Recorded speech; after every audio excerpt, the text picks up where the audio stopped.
Welcome back to the 2017 Virtual Genealogy Fair. If you are following along from home, this is session number 6, our final presentation for this year's fair, and part of a two-part topic on Japanese and Japanese Americans. This lecture is entitled Beyond the War Relocation Authority, Records Relating to Japanese and Japanese Americans During World War II, and our speaker is Gwen Granados. Ms. Granados will discuss the individuals removed from the West Coast during Executive Order 9066 and the federal records documenting their experience with the government. Ms. Granados is the director of the National Archives at Riverside, California. I am now turning the broadcast over to Gwen Granados. Hello, good afternoon. My name is Gwen Granados, as Andrea said, and I've been working with the records that we will be discussing since about 2006. Please advance the slide to slide 4.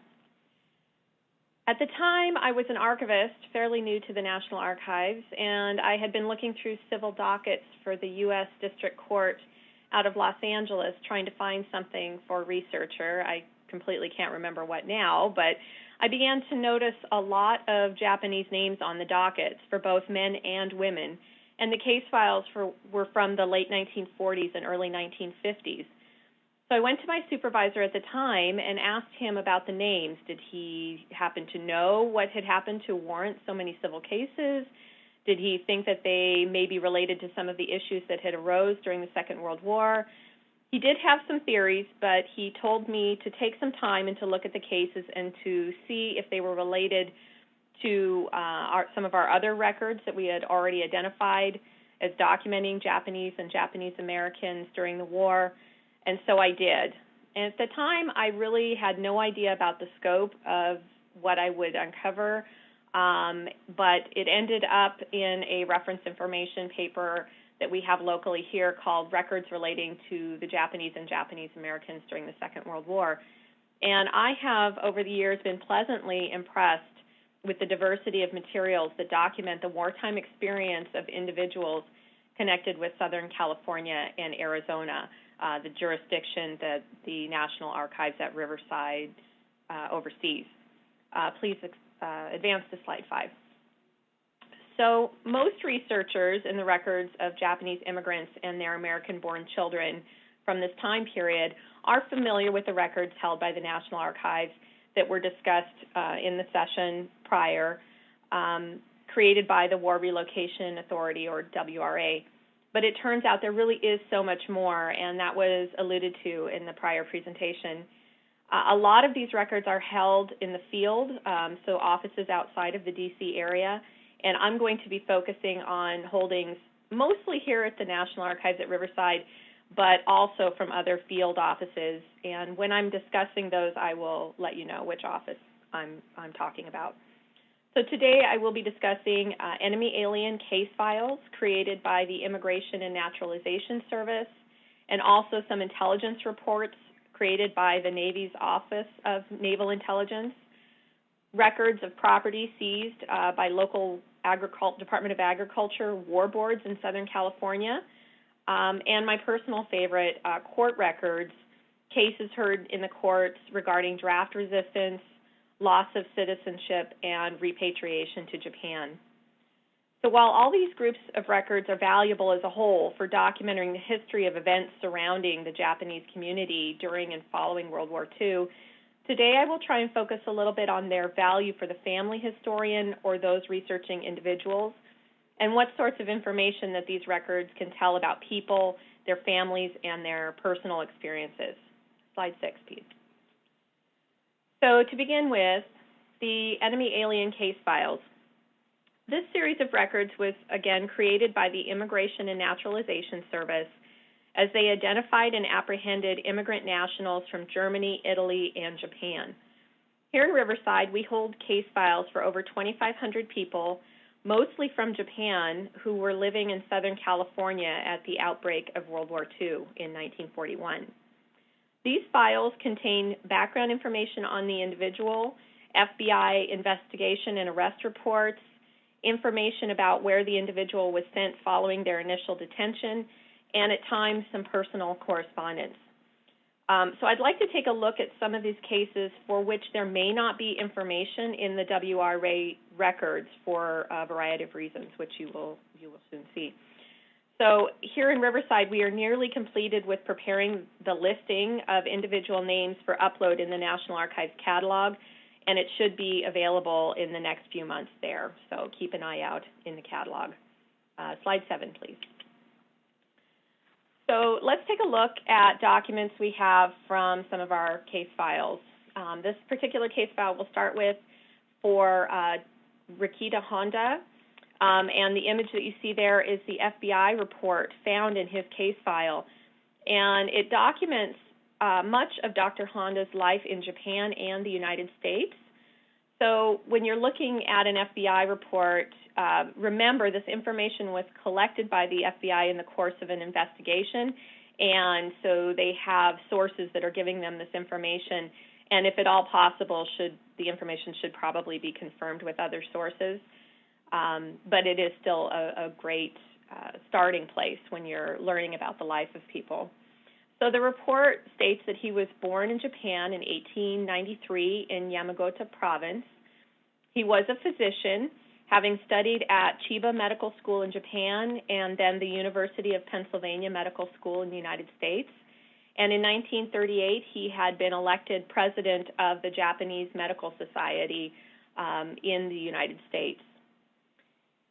The report says that he served in the Japanese Army in 1918 in the 2nd Division, 4th Regular Medical Division, and throughout his life he remained closely associated with others who had served in the Japanese military and was in fact a founder and president of the Imperial Military Friends Group in the United States. And this organization had been accused of providing monetary support to the Japanese National Defense Fund. And because of this involvement, he was apprehended very soon after the attack on Pearl Harbor on December 7, 1941, at his home near Gardena, California, in Los Angeles. Unfortunately, Dr. Honda committed suicide 7 days later while he was in custody, and his death actually made news throughout the country, and there are quite a few newspaper articles that I found relating to him and his death, and a lot of conspiracy theories about why it was that he had committed suicide. And while this is unusual for many of these case files, and certainly an unusual situation, copies of his suicide notes are actually in this file, including one to his brother, Yuzo, who was in Japan. He stated that as an officer in the military, quote, there is only one best way. So it gives an idea about how connected Dr. Honda was to his military service and to the culture that surrounded being in the Japanese military when he was in the early 20th century. So Dr. Honda, you can see, would not have had a file in the WRA series as he died prior to being interned. And the file provides quite a bit really good information about his life and his personal background. Slide 8, please. So the next file that we can look at is for Masuo Hiratsuka, and he actually went by the name of Paul. He was a produce dealer from Santa Maria, California, and all of this personal information that I'm sharing with you is found in the file, in the enemy alien case file for Paul. The file shows that he arrived in the United States initially via Eagle Pass, Texas in 1917, but returned officially in 1913 through San Francisco. But he had also made another trip in 1940 back to Japan to visit family. He and his wife, Kiko, lived at 403 West Chapel Street in Santa Maria, which is in the Los Angeles area. And he had been born on June 14, 1889 in Japan. So the file shows that he was also picked up early in December 1941 because he had been mentioned in the same investigation that Dr. Honda had been identified in. And the number one thing that they cited for the reason they picked him up was that in the 1920s, he had been in the pay of the Japanese consulate in Los Angeles, doing some work for them. And he also had a brother-in-law who was Rear Admiral, Kohei Ochi, who was retired from the Japanese Navy, and his nephew was serving at the time in the Japanese Army, which apparently was enough to get him put on a list to be questioned following Pearl Harbor. So his file notes that that Mr. Hiratsuka actually was a leading member of his community, and a large number of letters came pouring in showing support from the community, and letters came in including from his daughter Amy and son Jordan. But despite that, he was sent to the detention center in Missoula, Montana, and his wife was sent to the Kings County Evacuation Center in Tulare.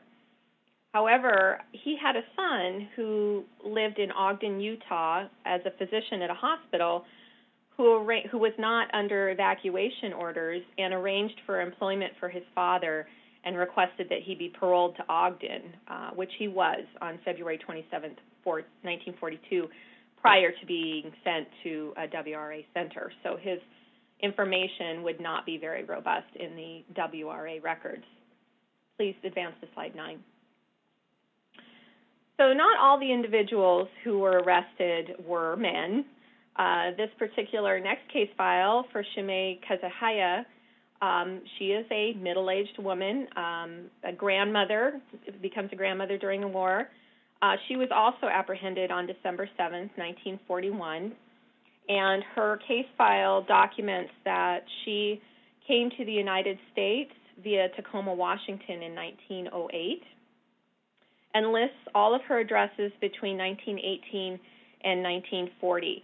Now, I have some suspicion, given that her birth date is March 1, 1900, that she actually came to the United States in 1918 as opposed to 1908, that it might have been a typo, because her addresses, like I said, are listed between 1918 and 1940 in the United States. So even though we like to think that bureaucrats are on it when they're typing up all their forms and stuff, it just goes to show you have to, when you're doing genealogy, double-check the information and make sure that it makes sense, mostly because of the reasons that she gave for coming to this country. She states she came as a picture bride to her present husband to reside permanently in this country, and they were married on August 10th, 1918, which again is why I'm guessing an 8-year-old might not come as a picture bride, but of course I don't know that for a fact, but I have a suspicion. So in her alien enemy questionnaire, she states that her maiden name is Yamamoto, and she provides the name of her parents, brother and sister, as well as where her parents were born in Japan. So there's a lot of really good genealogical information in that file about her family back in Japan. Mrs. Kazahaya's FBI report, however, claimed that she was the vice president of an association which had made a gift of 25 military planes to the Japanese government, and that she was picked up by the Los Angeles Police Department on December 7th for that reason. In the course of her detainment and eventual internment, she answered hundreds of questions about her life and that of her family. There are several questionnaires in her file that document addresses and people and relationships and activities. Please advance to slide 10. But what's particularly interesting about her file is her personal correspondence. So her family was interned together at Rower in Arkansas, but Mrs. Kazahaya was initially sent to an INS female detention station at Seagoville, Texas, and then to a convent because she had been ill. So she and several other women had been released into the care of a group of nuns while they were feeling ill. Meanwhile, in the camp, her daughter-in-law became pregnant, and Mrs. Kazahaya sent several letters to her husband with advice for the pending arrival, as a nervous mother-in-law might. So these letters, initially written in Japanese and translated by the INS, document her frustration at being separated from her family, as well as some of the individual things that were happening with her husband, her youngest son, Takashi, and her daughter-in-law, Yako. This case file is both rich in genealogical information and the personal thoughts and struggles of the subject, which makes it valuable for both the scholarly historian and the family historian. Slide 11, please. So, as evidenced by the detentions of so many Japanese aliens just hours after the attack on Pearl Harbor on December 7th, the U.S. government had actually begun to collect intelligence about the activities of this community well in advance of the disintegration of the political relationship between the countries. For example, tucked into the correspondence files of the Commandant of the 11th Naval District, which, while headquartered in San Diego, California, extended north to the Los Angeles area, are these intelligence reports on alien fishermen. Terminal Island, which is in the Los Angeles area, actually in the LA Harbor area, held a large Japanese community, many of whom were involved with commercial fishing, providing fish for companies such as Van Camp's and other canneries near the harbor. The U.S. Navy and Coast Guard had begun boarding and inspecting these vessels in 1939 and 1940, documenting the size of the boats, their communication potential, and the background of the owners and fishermen that were working on the vessels. This slide shows the intelligence report for the vessel American, owned by Minazo Arakai. This is actually one of my favorite images in the entire collection, and I know it's very small, so it's kind of hard to see, but it shows him standing proud near the bow of his boat, the word America written across the hull. His boat had been boarded on November 27, 1941, ironically the day after Thanksgiving. The report, while containing a wonderful photograph, also documents his arrival in Seattle in 1909, his wife Y's ownership of the vessel for 35 years, which can give you kind of a good background on when she is becoming involved as an adult in the fishing industry, and documents their residence on Cannery Street as part of the Little Tokyo community on Terminal Island. It also documents for the 15 years prior to the making of this report, Mr. Arkai had been fishing from Newport Beach to Seal Beach in Orange County, California. So you can see from the report kind of where he was working, and it provides some really good information about him and his life. Slide 12, please. So this one, while it doesn't have as much information as the prior report, does have an incredibly nice picture. And so this is also one of my favorites. This is the report for the vessel Dixie No. 2, which was owned and operated by Jack Nishino, another resident of the Japanese fishing community on Terminal Island. And as you can see in the picture, there's a very handsome young man smiling broadly for the G-men as they snap his image and that of his vessel and document the fact that they found a Silvertone radio receiving set on the boat. So they were concerned that he could be sharing communications, but it looks to me like he's kind of just happy to have his picture taken. Next slide, please. So as was discussed in the prior presentation, property records do document quite a bit about individuals and where they were and what was going on with them. Besides the fishing community in Southern California in 1941, many Japanese aliens and Japanese Americans were engaged in farming. And when these men and their families were relocated, they entrusted their farm equipment to friends and neighbors for the duration of the war, expecting to reclaim it when they returned home. So tractors, trucks, plows, harrowers, balers, and other equipment that was essential to their livelihood was placed on deposit with people that they thought they could trust. But the Department of Agriculture, which was focused on increasing food production literally to feed an army, saw the equipment as unused or idle. In Riverside, we hold hundreds of case files which document the inventorying and disbursement of this equipment to the American neighbors of families in Southern California who were interned and who had little to say in the matter, although some of the correspondence in these files shows that they did indeed care very much about what was happening to their property. Please advance the slide to slide 14.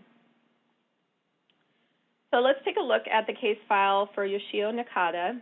Yoshio had a farm in Azusa near Los Angeles, California, prior to the outbreak of the war. And from the inventory form, we can see that he had, at the time, been relocated to Heart Mountain in Wyoming. Please advance to the next slide. So the local USDA War Board had told him that they had had a meeting at City Hall in Covina, also near Los Angeles, and had determined that the farm equipment problem was very acute for the area. And they wrote him a letter telling him so, and telling him that they were going to need to take his equipment and put it into service by another farmer. So Yoshio was pretty passionate about not selling his farm equipment, and he responded to the War Board in no uncertain terms, and if you can see it, it's underlined there, quote, "We are not selling." In order to convince the War Board not to take his property, he also listed the names and addresses for his three brothers, all of whom were serving in the U.S. Armed Forces. And so on the second page, we can see Yoshi now is at Camp Shelby, Mississippi. Saburo is at Fort Sam Houston in Texas. And Henry is in Fort Sheridan, Illinois. So he's trying to say, you know, number one, we're going to use this farm equipment when we are done being interned. And number two, my brothers are serving for the defense of this nation. Please don't take my property. Please advance to slide 16. So military service, as many of you probably know, for young Japanese American men was an absolutely challenging topic during the Second World War. As American citizens, they were eligible for the draft under the Selective Service and Training Act of 1940, and they were required to register. In addition to registering for the draft, beginning in 1943, they were required to complete a Statement of United States Citizens of Japanese Ancestry. These forms actually exist in the holdings of the National Archives for young men who were living in Arizona, Idaho, Washington, and Oregon. So the Idaho, Washington, and Oregon forms are held by the National Archives in Seattle, and the forms for Arizona are held here in Riverside. So the forms from Arizona, which I'm familiar, are document men who were interned at the Poston and Gila River camps. So these forms were filled out wherever they were living at the time, not always where with the original draft board in California or along the coast.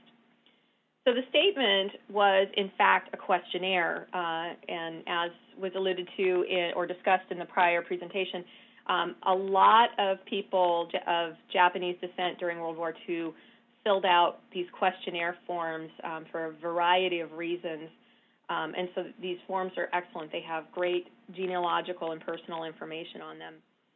So these particular questionnaires, the young men listed their names, their dates and place of birth, their present address at the time, as well as two addresses prior, the names, addresses, and relationships of any spouses, parents, or siblings, a lot of whom you will see in here were either still in Japan or potentially already serving in the military, and that gives you a little bit more information to be able to follow and find those family members. They list education, employment, membership in organizations, and I just love reading these forms because I'm almost certain that the Selective Service officials were looking for things like what the INS was finding with all these pro-Japanese organizations or Japanese exclusive organizations.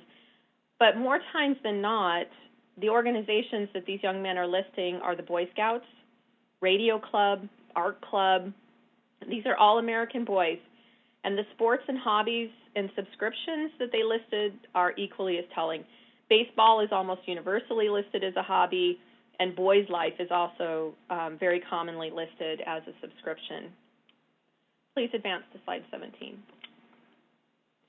So let's take a look at the form for Joe Kawamoto. Listed on this form are all of his family members up to and including his maternal grandparents who were at the time living in Hiroshima in 1944. Joe himself was living at the Colorado River Relocation Center in Poston, Arizona. And the information in the questionnaire builds a great picture of this young man living in the United States in the 1940s, such as his membership in the Boy Scouts. You can see there, he's part of Troop 57 in Mesa, Arizona. He had hobbies listed such as football, baseball, swimming and fishing, art and reading. And the magazines and publications that he subscribed to were Life magazine, the Saturday Post, Look magazine, Photo Story, and my favorite, The Funnies, because everybody loves The Funnies. Please advance to the next slide. So of the 28 questions that were on this form, the Statement of United States Citizen of Japanese Ancestry, 2 of these questions were particularly loaded and received some very interesting answers. And we'll talk about the response to these questions that some of the alien Japanese were also having to deal with later on. For example, Kenneth here that we're looking at has a lot of really great genealogy, including the fact that his uncle is serving in the military. And very commonly, he answered no to question 27 and yes to question 28. And let me explain what that means and what the implications are for that. So question 27, quote, "Are you willing to serve in the armed forces of the United States on combat duty wherever ordered," unquote. And question 28, "Will you swear unqualified allegiance to the United States of America and faithfully defend the United States from any or all attack by foreign or domestic forces and forswear any form of allegiance or obedience to the Japanese emperor or any other foreign government, power, or organization," unquote. So you can see Kenneth, like a lot of other young men, said, no, I'm not willing to serve in the armed forces, but yes, I am completely faithful to the United States government. So while many of these young men said no to serving and yes to loyalty, one particular individual by the name of Osamu Nakata put it most eloquently, and his statement is in the National Archives catalog, so you can read this yourself, but I'm going to read it anyway because it's a particularly powerful statement. Quote, "My answer to question number 27 and 28, yes, if all the constitutional rights are returned to myself, my father, my mother, my brother, my sister, and to the rest of relatives regardless of color, race, or creed prior to my induction into the U.S. Army. I would be more than willing to serve in the U.S. Army or any branch of service, provided that the U.S. government give what I have asked for and pay what my family has lost because of the evacuation from the West Coast. I am a loyal citizen of the U.S. I'm put into a concentration camp and not permitted to have my civil liberties and rights, just like other citizens of the U.S., just because of my race. It is truly undemocratic in this country that first started the true democratic form of government, and I would be ashamed to bear arms for a country that would not follow the laws of its own country. If my family are not returned the constitutional rights of the U.S., I will not serve in the armed forces of the U.S." So you can see that these are young men that are placed in a fairly impossible situation, and while these forms have really, really good genealogical information about family members and where they were living prior to relocation and internment. There's some of these have some very a good insight into the passion that these young men felt about their situation. Please advance to slide 19. So the statements like that of Mr. Nakata show that there was a bubbling sentiment among these Japanese American young men about the apparent hypocrisy of being both interned and called to defend their country at the same time. And a movement began in several of the war relocation camps to resist the draft until those civil rights could be restored. In the Colorado River Relocation Center, this effort was led by George Fujii, and you can see a picture of him. He is the gentleman that's a little bit off to the right, tilting his head. And while it was led by George Fujii, and his name is often associated with this draft resistance movement at Colorado River, it involved over 100 other men. So Fujii has a criminal case file and was taken to court by the U.S. Attorney in Phoenix. And in that file is an example of the flyer he posted in the camp demanding an apology from General DeWitt, demanding freedom, demanding that there be no discrimination or harassment of Japanese people, and demanding advancement and inclusion in the military for those young men who did end up serving. And this is a very powerful flyer signed by Voice of the Nisei, and commonly known that it was put together by Mr. Fujii. So please advance to slide 20. So many of these cases went to the U.S. District Court, whatever court had jurisdiction over the particular center where the young men were refusing to report for induction. And we have over 100 here at the National Archives at Riverside for the Colorado River resistance. And while these cases are small and to the point, they all list where the defendant was originally registered, where they were originally living prior to relocation, and where they were at the time they were charged. And so there are cases across the National Archives system, like I said, 106 actually here in Riverside, where the outcome was that they were fined $1 for their resistance. Minidoka had a small resistance, so there's some cases at the National Archives in Seattle. There's some cases at the National Archives in San Bruno. There was about 27 resistors out of Tule Lake, although those cases were a little bit later and they were all dismissed. And the other large resistance was out of Heart Mountain, Wyoming, and there were about 85 of those cases, 33 of whom were sent to McNeil Island in the Northwest, and those court cases would be held at the National Archives at Denver. Please advance to slide 21. So here's an example from a series at the National Archives at Denver entitled Case Files of Japanese American Prisoners Sent to the U.S. Penitentiary at McNeil Island. They were being very thorough about naming that series, and so you can tell exactly what's in it. The series is a collection of admission summary forms for 33 individuals that were incarcerated at McNeil Island Penitentiary starting in 1944. So these were individuals who were convicted of violating the Selective Service Act by refusing to appear for that pre-induction physical while living at the Heart Mountain Relocation Center in Wyoming. So these are pretty standard forms. They're 4 to 5 pages each and describe the details of the offense, family data, education and employment history, medical and psychological analysis, and recommendations regarding their custody at the prison once they were transferred.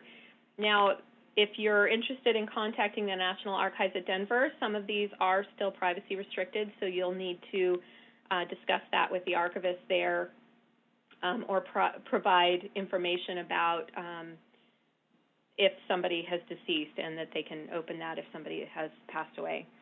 So this one, this particular form that we're looking at is for Jack Tono, and he was born November 16, 1920, again, relocated to Hart Mountain and resisted the draft and sent to McNeil Island. This is a very powerful form. There's lots of great information about his family and also about himself. There is a statement in there when he was asked whether he was interested in being paroled or agreeing to enlist or be inducted into the United States Armed Services after the fact. He said that so long as the evacuation order was in effect, his rights of a citizen were ignored, and that the evacuation from his family's home had entailed considerable economic loss for his family, who was now faced with insecurity, and that because of the remaining prejudice against citizens of Japanese descent, he still refused to serve in the military and was not going to have anything to do with it. But on the other side of that, there's a lot of discussion in this form about that he's really not a dangerous person. He's a nice guy. And the assessment is that he would not need any special attention while at McNeil Island, and would probably make a good adjustment. And in the end, he was actually transferred to a federal prison camp under minimum security as opposed to being held in the penitentiary. So these forms have some really great information in them, and if you are interested, if you had somebody who was interned at Hart Mountain who was Japanese American at the time and who may have been involved with the draft resistance, contact the National Archives at Denver, and I'm sure they'd love to help you out. So while many of these young men never wavered in their desire to be American citizens, they just didn't want to serve in the military because of the hypocrisy that they felt going on. That was not really the case for everybody. Please advance to slide 23.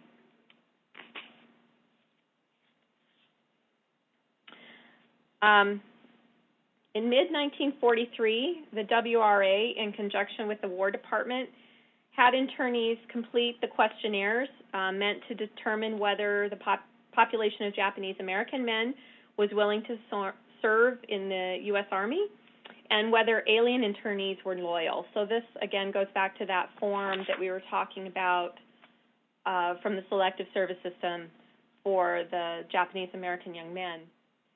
So while these questions were meant as a test of loyalty for those young men who were registering for the draft, it actually created an extraordinary problem for their alien parents because they were not initially permitted to become citizens of the United States. A yes answer to question 28 about whether they would refuse to be loyal to the Japanese emperor would essentially make them a people without a country, because saying yes to that would have stripped them of their Japanese citizenship, and they would not be allowed to become citizens of the United States. Whereas if they said no to that no, they wouldn't give up their loyalty to the Japanese emperor, then it would make them appear disloyal to the United States. So it was a very complicated set of questions for them to answer, and almost every individual that did answer had very personal reasons why they answered the way that they did. And, as this community ages and passes away, we start to lose some of the information about why decisions were made. But luckily, in some of these court cases that relate to this situation, people share their information about why they made the decisions the way that they did. So many of the people that were that gave up their American citizenship, so in order to be repatriated or sent back to Japan, American citizens of Japanese descent would have had to renounce that citizenship. But after the fact, many Japanese Americans filed claims in the U.S. district courts claiming that those renunciations had been given under duress and should be voided. So one of the largest of these cases is Abo versus the U.S., and you can see the civil case number there, 25294, which is at the National Archives up in San Francisco, and is held at the National Archives there. And they have a listing of the detailed affidavits which provide individual genealogical information as well as that information about individual reasons for renunciation. Please advance to slide 24. So here at the National Archives in Riverside, we have a large number of individual cases of people who initially renounced their U.S. nationality. So remember, these would be individuals who were born in the United States but who wanted to give up their American citizenship to be sent back to Japan.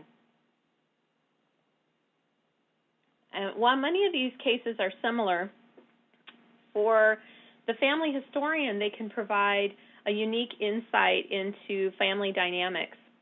For example, May Murakami's case contains a copy of that original request for renunciation of United States nationality from 1945. It contains good genealogical information about her immediate family as well as her siblings and mother. Again, with this comes some questionnaires and an interview. She states her reason for repatriation was, quote, "My husband is going back. He has a mother there. I go where he goes." And when asked, "Are you loyal to Japan?" she said, quote, "I think so," unquote.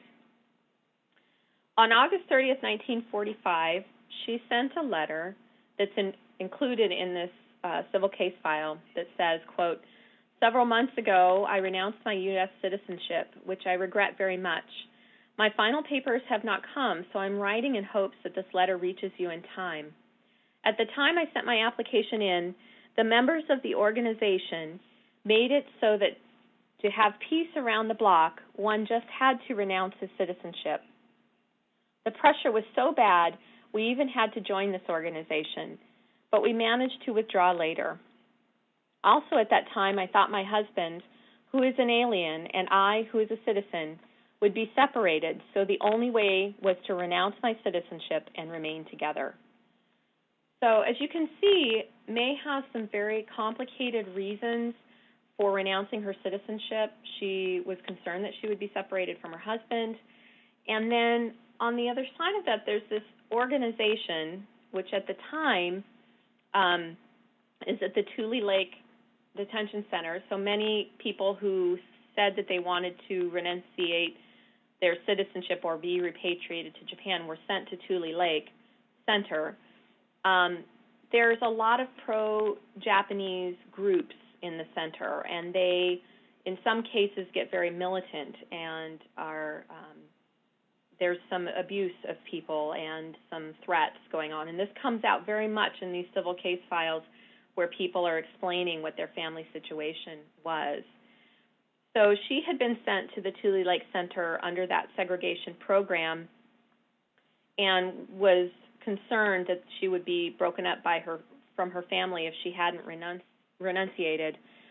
And these strong-arm tactics, like I said, that were used by people at the Tule Lake Center really pushed her to also renunciate her citizenship and for her husband to go back to Japan.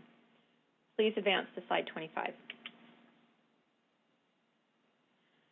So this is another case for another individual, Kenji John Kozuki.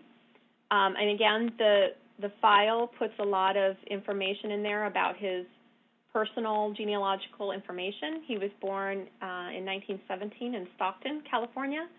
His parents arrived in the United States around 1910. His father died about 1925 and was buried back in Japan, and there's some information in there about how they went back to Japan and buried him there. And his wife is Martha Sadami Kozuki, and he had a brother who was in the military. In August 1942, he and his mother and wife were evacuated to the Gila Relocation Center in Arizona. and his wife's family was evacuated to Jerome. So while at Jerome, his father-in-law applied for repatriation to Japan, and as a consequence, the father-in-law's family was transferred to Tule Lake.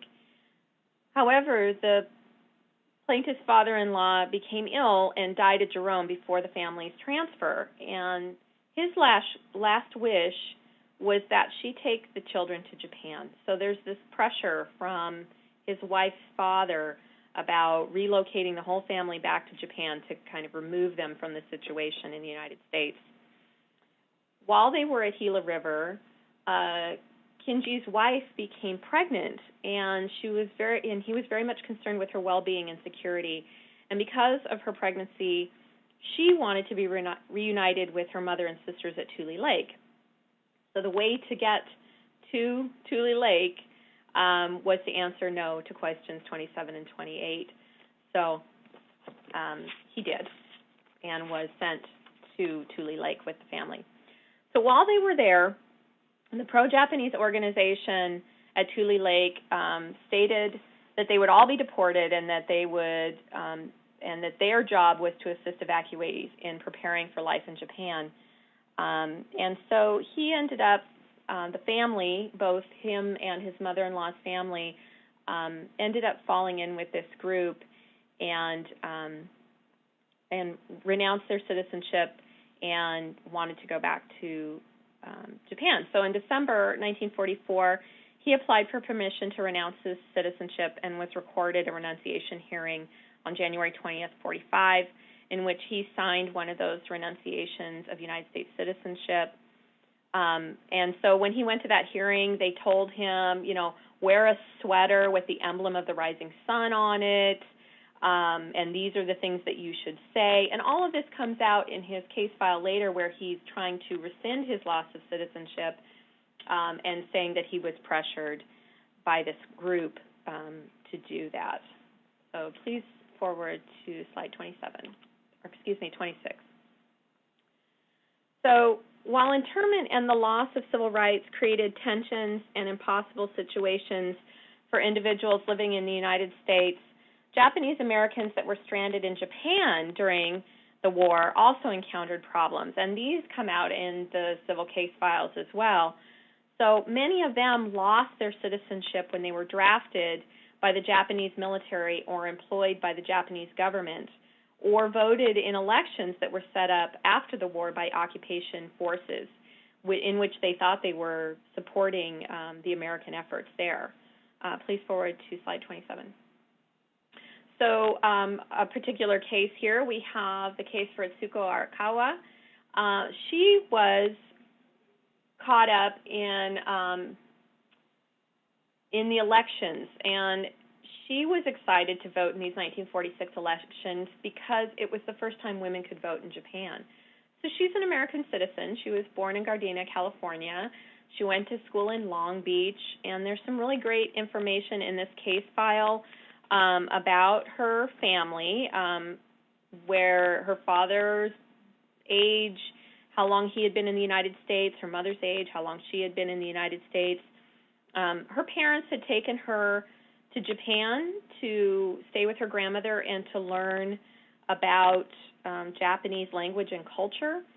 And a lot of this happened actually fairly frequently because these Japanese immigrants were not allowed to become citizens, so they never fully broke with their relations in Japan, and a lot of kids were sent back to Japan for educational reasons. And in December 1941, the wall came down after the war started, and they were stuck. So she was very excited again because women could vote, and that when she was asked in the transcripts of this case, what country did you believe you were being loyal to when you voted in the election? She said America, because she thought she was supporting the American efforts. Please advance to slide 28. So another instance of this is that of Minoru Sadanaga, born in Honolulu, had also been actually repatriated to Japan and then voted in the elections, losing his citizenship. And like others, he had claimed that it was his citizenship had been lost against his desire to lose his citizenship. He didn't mean to do it, and the situations that he was in at the time really did force this upon him. Please advance to the next slide. He states, quote, "I arrived in the United States on July 2nd, 1953, in order to hear your decision on my appeal, whether I can have citizenship or not. I never received permission of my renouncement of United States citizenship from any authority at any time. When I reached Japan in 1945, I found another chaotic condition existed politically, judicially, economically, and socially. And these unfortunate circumstances have resulted in my losing my most blessed treasure, which was his citizenship. And now I beseech you to give me back my citizenship by right." So in these court cases, there's a lot of good information from the perspective of the ancestor, of the person for which you're researching. You don't always get, especially a long time after the fact, verbatim quotes from people, and so some of these transcripts and letters can give you good insight into the situation that the person was going through at the time, and then also the power and the passion of their feelings about what they were going through. So could you please advance to slide 30? So many of these cases came before the courts following the war that the United States Congress actually took action, passing Public Law 515 on July 20th, 1954, to, quote, "provide for the expeditious naturalization of former citizens of the United States who have lost U.S. citizenship by voting in a political election held in occupied Japan." So people that were in that specific situation, like the people that we have discussed earlier, got to fill out these forms instead of going through the courts. And these forms have good personal information, much like other naturalization records. Please forward to slide 31. So, for example, for Flora Yamamoto, it shows that she was born in Spokane, Washington. It shows where she was living in Japan following the war. It shows her address in Los Angeles in 1954. It shows her occupation. She's a sewing machine operator, and then some physical description information. So this is the last document that I want to discuss, but it does show that there's kind of a diversity of material here in the field relating to Japanese and Japanese Americans. Please forward to slide 32. So like many of the records that I've discussed today, these records can be of interest to both the scholarly historian and the family historian. They demonstrate that the World War II experience of Japanese aliens and in the United States and Japanese Americans both in the United States and in Japan involved more than just internment, and the records that document this experience expand beyond those WRA records. So thank you very much, and I am happy to take questions. Wonderful, Gwen. You always are a wealth of information. Thank you very much for your presentation. So let's dive into the questions that we've received from our online audience.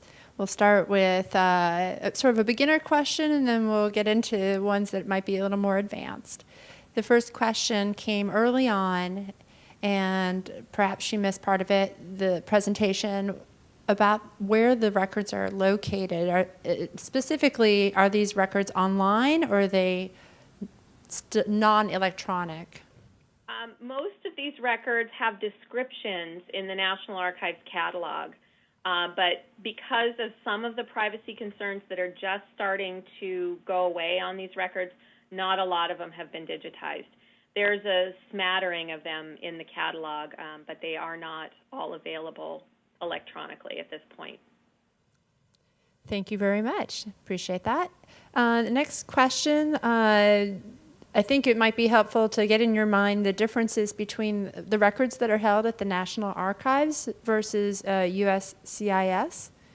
So going back to early on in your presentation, you had, pardon me if I mangled this name, Mia Murakami's Repatriation, she asks, is that in record group 21? Let me find that. Do you remember which slide it was on? It was pretty much at the beginning of your presentation under the repatriation slides. Yeah, so that is going to be in record group 21. I'm still looking for it in my presentation, so I apologize. Oh, there she is. Okay, so yeah, she is, while the form itself is not it's a Department of Justice form that I showed, it's an exhibit in her court case where she is applying to have her renunciation undone. So it is in records of the courts. Okay, so that's record group 21, and then there was a follow-up to that question, and it came up, could these records also be in record group 85, either at the National Archives or USCIS? It's possible. So some of our, especially our alien enemy case files, there are notes in those that some of that material was pulled out after the war and put into A files as people who were, during the war, they're enemy aliens, and after the war, they're applying for citizenship. So a lot of that information may have made its way into the A files, although I haven't actually followed to see if that's true. And then also some of the things that were introduced as exhibit in the court cases may also be found in records from other series in the National Archives, and maybe even the WRA records. Okay, thank you very much. Another question, going back to record group 21, is there a correspondence index to record group 21? So record group 21 is all the records of the United States District Courts, and it's a huge record group. And in the field, it's one of our largest record groups, and so it involves case files. We have prohibition cases, and we have copyright and trademark cases, and then we have civil rights cases like these ones. And so you really are going to have to contact each individual location to see what kind of indexes they have available to those cases. Some of them, the more significant cases like the Abo case, there is an index that the staff has put together at that location because of the significance of the case, and because a case may not be as well known, it may not have an index. So you're really going to have to contact the location within NARA to find out what kind of information is available. Thank you very much for that answer. Sure. Let's see, I'm looking online to see if we have any more questions. At this point, I do not. Thank you very much for your presentation. You're, again, a wealth of knowledge, and we appreciate your time. So this concludes the question and answer session of the 2017 Virtual Genealogy Fair.